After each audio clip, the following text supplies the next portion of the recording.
donner un prix ce soir, remettre un trophée à un binôme.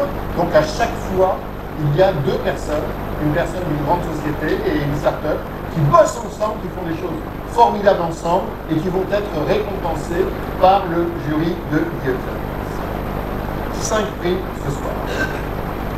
Le premier, Grand Prix collaboratif. Presque trop vite. Trop vite. On va plus faire mon effet de surprise. Exact, tu as raison. Alors, revenons en arrière. Grand Prix collaboratif. Bernard, qu'est-ce que tu veux dire? Eh bien, on va découvrir avec angoisse quel est le binôme qui a réussi à avoir le Grand Prix collaboratif. Donc, tu peux le faire tout de suite, je pense. Yes. Il y a une enveloppe derrière, donc je propose de faire monter sur chaîne Sodexo et Neonomad pour leur mettre à tous.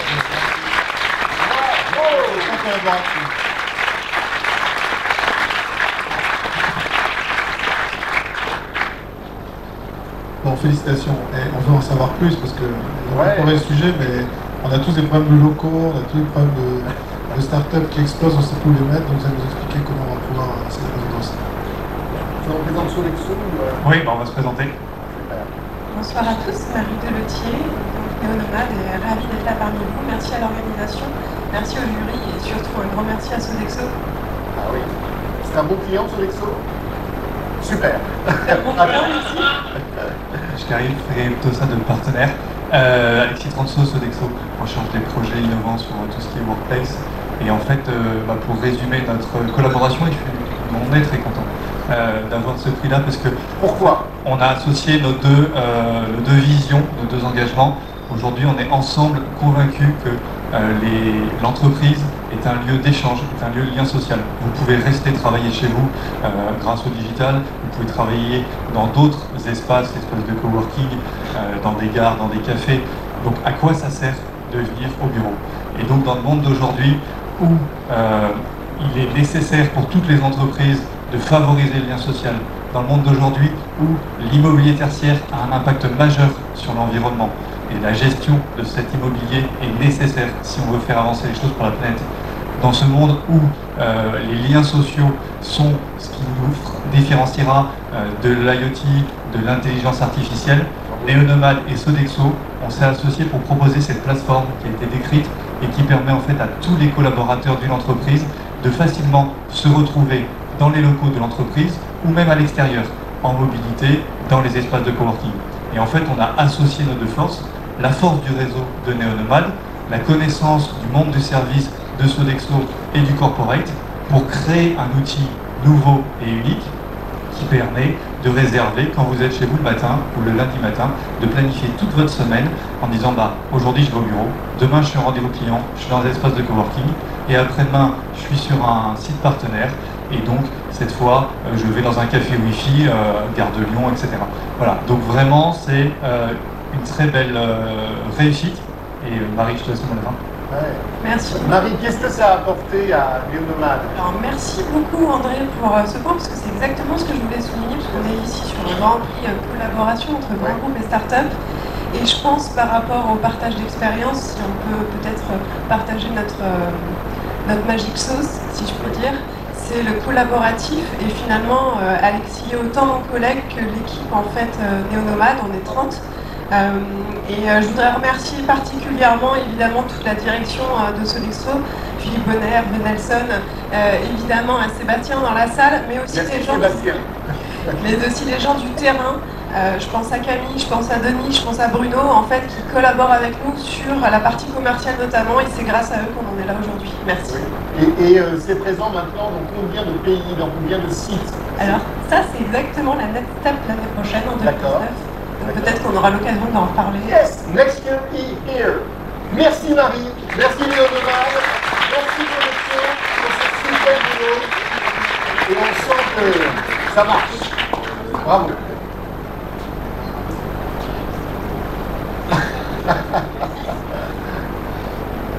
Grand Prix Service Innovant, remis par Jean-Michel. C'est moi, effectivement. Donc j'appelle Louvre Hôtel Group et Nanibag. Yes.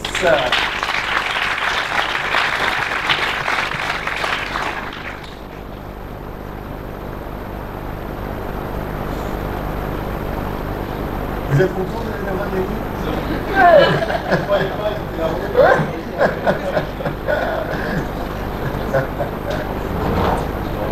Tu es l'homme du Louvre ou du...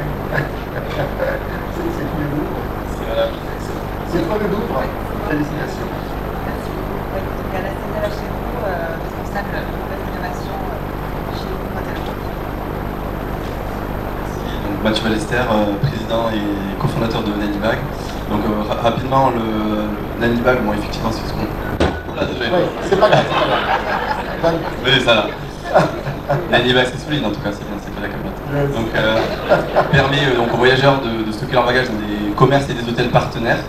Donc souvent nos clients c'est des personnes qui louent sur des plateformes de location d'appart, d'hôtels, lorsqu'on est en transit, entre deux avions, de trains, de Blablacar, etc.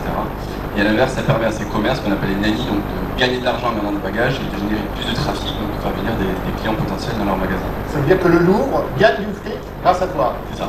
Et sans investissement en plus. Ouais. Donc dans une logique de scale, on a lancé l'activité il y a 2 ans. Aujourd'hui, on présente à peu près 160 villes dans une vingtaine de pays en Europe et aux USA. On a besoin de trouver d'autres moyens pour développer notre offre sur des lieux stratégiques, donc gare, aéroport, centre-ville. Et Louvre Hôtel, du coup, a parfaitement fonctionné. L'idée, c'était de leur permettre, eux, de garder les bagages de nos voyageurs, de faire de l'upsell derrière, sachant que pour eux, ça ne nécessite aucun investissement, donc c'est de la marginalité. Qu'est-ce que ça a apporté Ouais, je tenais à dire que déjà je remercie le club pour ce trophée inédit. Et ça nous a permis notamment de se poser et d'essayer de regarder les facteurs clés de succès de nos relations avec un partenaire start-up. Il faut savoir qu'on a des bacs pour le modèle, c'est le premier partenaire de type start-up que notre groupe amène du POC, de la phase de co-création jusqu'à un construction vers le déploiement. Donc grâce aux bonnes pratiques sur lesquelles on réfléchit pour ce concours, on va essayer de les réutiliser pour nos prochains partenariats. Et voilà, c'était une expérience très enrichissante. Merci encore. Merci pour votre témoignage à tous les deux et bravo.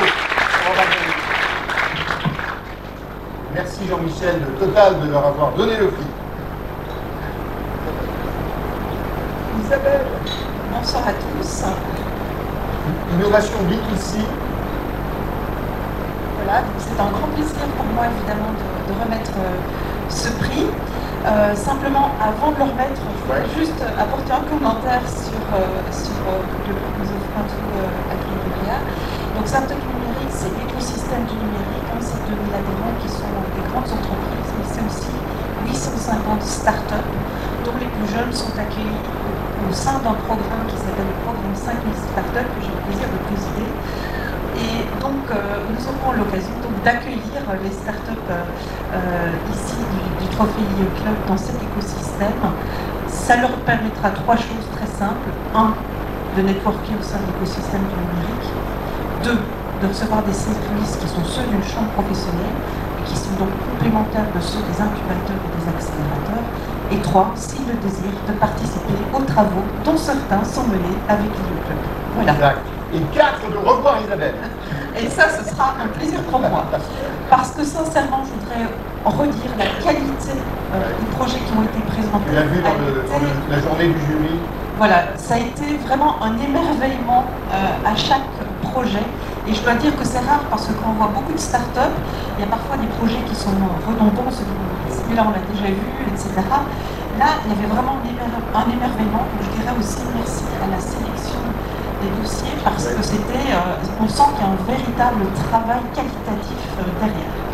Voilà, après, le suspense à son compte, n'est-ce pas? Donc j'ai le plaisir de... L'innovation B2C. Voilà. Pour l'innovation B2C, j'ai le plaisir d'appeler ce jet qui était Canva. Oui.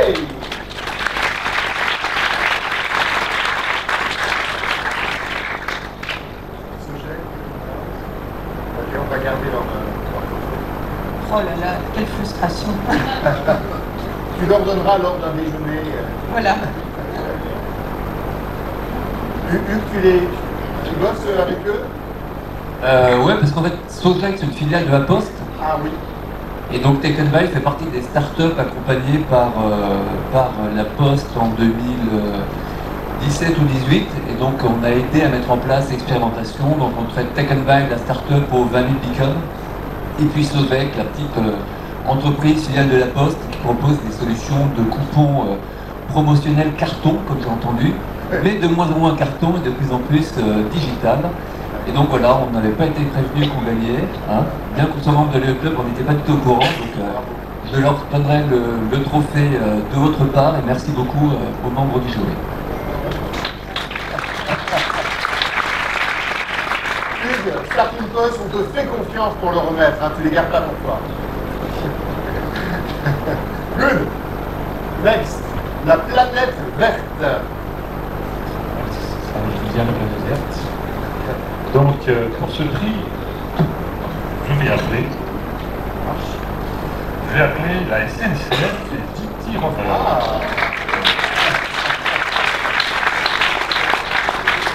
Well done.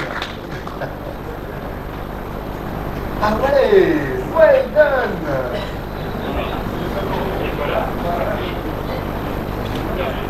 C'est moi le berger, exactement. Nous on arrive à 3 puisqu'on amène l'objet du délit ici sur scène.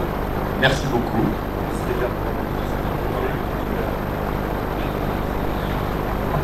Ah ouais. Et tu sais l'appeler, ça vient vers toi, hein? N'exagérons rien. Le grand enjeu, donc, c'est le remplacement du glyphosate, effectivement. On sait que c'est un enjeu de santé publique, que les autorisations du glyphosate dureront encore 3 ou 5 ans, et que pour que ces autorisations cessent dans l'ensemble des pays européens et beaucoup d'autres pays, eh bien, il faut qu'il y ait des solutions alternatives. Et aujourd'hui, il y a très peu de solutions alternatives. En début de semaine dernière, un communiqué envoyé par la SNCF donc, a annoncé un certain nombre d'enjeux financiers autour de ça, et en particulier le fait que aujourd'hui la SNCF dépense 30 millions pour entretenir les voies ferrées, ce que vous disiez tout à l'heure, l'environnement des voies, et que sans le glyphosate, ça leur coûterait 500 millions. Donc il y a effectivement un grand enjeu à la fois de santé publique et à la fois économique sur lequel nous apportons donc cette solution. Comment s'est passée la négo avec la SNCF? Ça n'a pas été vraiment une négo. Là, je te passe la parole, Frédéric. Yes. 40 tonnes de glyphosate, c'est pas énorme, on représente juste 0,4% de la consommation française. Donc moi je suis Frédéric Esquera, je suis du métier de la maîtrise de la végétation, donc je suis à SNCF Réseau, le gestionnaire de l'infrastructure. Pour toute la France. Oui, en fait, on est une expertise nationale, mais en réalité, on s'appuie, et j'y reviendrai un petit peu tout à l'heure, sur tout un réseau d'établissements qui couvre la France entière. En fait. Donc moi, c'est eux que je dois remercier avant tout, ce sont nos établissements, parce que sans eux, finalement, il n'y a pas de porteurs d'idées, il n'y a pas de start-up qui émerge, puisque chez nous, en fait, on travaille toujours sur les besoins métiers qui viennent du terrain. Voilà. Donc on met en face de ces besoins. Le terrain a besoin d'entretenir. Je vous remercie beaucoup, madame, pour la présentation que vous avez faite tout à l'heure. Je fais juste une nuance. En fait, on ne jardine pas. On est vraiment dans des solutions de maintenance industrielle. Donc, on recherche ces solutions industrielles. On recherche à industrialiser nos startups. C'est vraiment notre objectif absolument. Voilà. Donc, je remercie ces établissements qui vraiment qui ont la tête dans le guidon, les mains dans le cambouis, vous l'avez dit tout à l'heure, et qui vraiment se dégagent du temps pour porter ces startups jusqu'à l'industrialisation. Je voulais aussi remercier quand même notre direction d'innovation et puis notre filiale SNCF Développement qui ont mis au point quand même ce programme d'accompagnement des startups depuis 5 ans. On a accompagné 50 startups. Et puis je voulais aussi vous remercier, vous, le club, parce que vous nous donnez de la visibilité vis-à-vis des startups et puis vous confirmez que le programme SNCF est un bon programme que les startups peuvent rejoindre avec sérénité. Moi j'ai une petite question par rapport. Parce que je pense que vous l'auriez affirmé ce soir. Alors est-ce qu'on pourrait connaître? Ça se voit pas. Donc je suis donc le CEO de Titi Rover, qui est une société que nous avons créée il y a 7 ans. Je suis personnellement un entrepreneur récidiviste, puisque je dois en être à ma peut-être 20e création d'entreprise. J'ai fait ça pendant toute ma vie. Et en général, eh bien, mes entreprises ont été vendues à des grands groupes. J'en ai vendu une à France Télécom Orange, j'en ai vendu une autre au groupe Omnicom, qui est le numéro 1 mondial de la communication. Aujourd'hui, l'enjeu est de déployer ces robots et pas de vendre la société.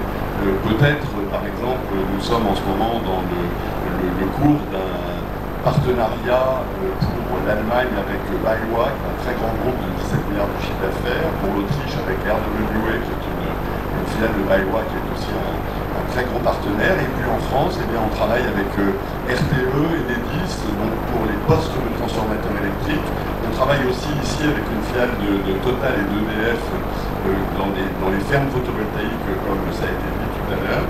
Et je voudrais souligner particulièrement la qualité du partenariat qu'on a développé avec la SNCF, qui a été jusqu'à nous présenter à ses partenaires internationaux, en Suisse, en Belgique par exemple. Et on a déjà reçu, en dehors de Deutschland en Allemagne, des appels des Suisses et des Belges qui cherchent aussi des solutions post-Monsanto et qui trouvent que la solution du Prover est une bonne solution que nous allons donc aussi déployer avec eux. Donc merci beaucoup à la SNCF. Et donc le petit message aux amis et aux jeunes de l'HEC qui sont ici, n'oubliez pas que vous pouvez de temps en temps prendre quelques personnes qui ont de l'expérience dans vos équipes, plutôt que de rester toujours entre vous. Super message, bravo messieurs, tu peux prendre tout ce que tu veux là. Ouais, c'est raison. Ouais. Coup de cœur du jury, remis par Damien.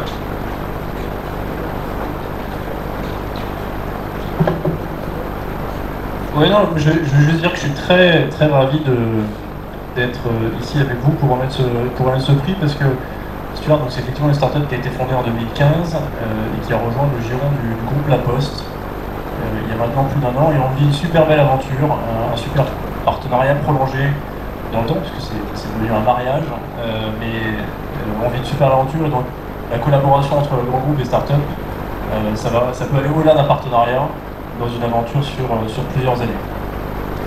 Alors avant d'appeler les vainqueurs, le grand gagnant, je voudrais juste faire une requête. Je n'accepterai de remettre ce prix qu'à une seule condition, c'est que le lauréat accepte d'élargir son business model au vélo, petit indice, pour pouvoir servir les nombreux coursiers Stuart, les milliers de coursiers Stuart qui sillonnent la ville de Paris chaque jour. Donc j'appelle Hello Garage et Total.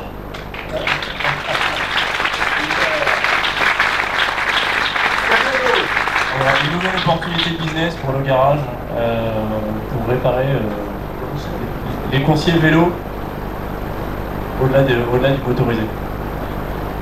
Bonsoir à toutes et à tous. Donc, Morgan Levaïf, cofondateur de Garage. Et là, pour la partie vélo, il existe déjà des startups. Deux startups qui font ça. On pourrait le prévoir, c'est pas encore dans le programme. Non mais voilà. Et le garage, comment ça se passe avec Total? Alors avec Total, donc nous on est une entreprise assez récente. On a été créé à quelle heure? 2017. Et avec Total, on a commencé un pôle depuis à peu près 6-8 mois, qui s'est en fait, vous avez une semaine d'innovation. On a intervenu sur site pendant une semaine, dans le laboratoire. Après, ça s'est avéré très concluant, donc on a continué à faire. Et aujourd'hui, on intervient au Stasio, chez Total Marketing France. On a une place attribuée où justement on s'occupe de tout l'entretien de leurs collaborateurs. Donc on vient à la demande pour tous leurs collaborateurs. Alors aujourd'hui, on est toujours dans cette optique-là. On va essayer dans un premier temps d'ouvrir un petit site Total en Ile-de-France. Et ensuite, après, on a en discussion pour pourquoi pas, justement, comme on parlait tout à l'heure, proposer des rencontres ou des opportunités au niveau national. Pour l'instant, on est présent en Ile-de-France, c'est bon. Total, pourquoi tu bosses avec le garage? Pourquoi je bosse? Parce qu'il y avait un projet de travailler sur la qualité de vie au travail pour le collaborateur, que je trouvais l'idée intéressante quand j'ai rencontré le garage. Je trouvais ça motivant et challengeant pour nous, dans une maison, d'être bousculé par une jeune boîte, tout simplement. Quel type de résultat ça donne pour l'instant? Pleine satisfaction des collaborateurs, la preuve continue, il y a à peu près 17 demandes par mois en moyenne. On espère continuer avec le site de la Défense, mais il y a beaucoup plus de collaborateurs. Et pourquoi pas demain sur des sites effectivement en province, à Lyon, pourquoi pas. Super. Messieurs, merci infiniment.